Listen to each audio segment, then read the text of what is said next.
Hello दोस्तों, आप देख रहे हैं स्मार्ट मीडिया और मैं आपका दोस्त ओमजी। आज फिर से एक नया वीडियो लेकर आ गया हूं।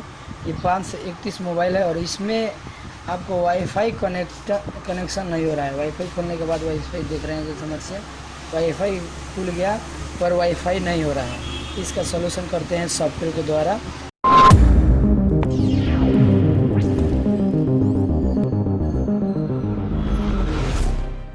Subscribe now and press the bell icon. Never miss an update. तो दोस्तों ये पूरा वीडियो देखिएगा कि 531, 532, 530 मॉडल में वाईफाई और प्रॉब्लम हो तो सॉफ्टवेयर से कैसे किया जाएगा। तो दोस्तों इसके सॉल्व करने के लिए सबसे पहले ये जो मॉडल है उसका हम लोग फर्मवेयर फाइल जो होता है स्टॉक रोम डाउनलोड करते हैं और ओडिन के थ्रू इसको सॉफ्टवेयर चढ़ाते हैं।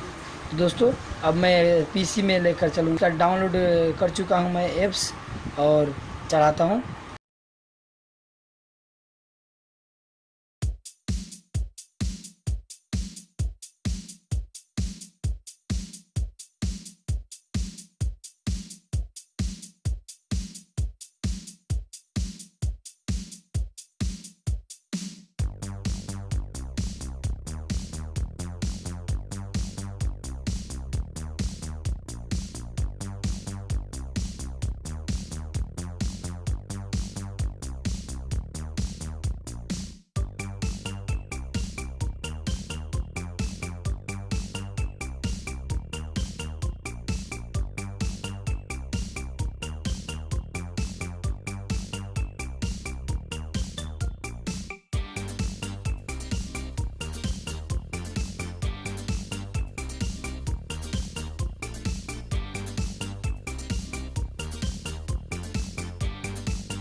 अभी सिस्टम रीस्टार्ट हुआ है, इसे देखते हैं क्या हो रहा है।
तो इसमें कोई खास प्रोसेस नहीं दिखा रहा है चढ़ाने के बाद।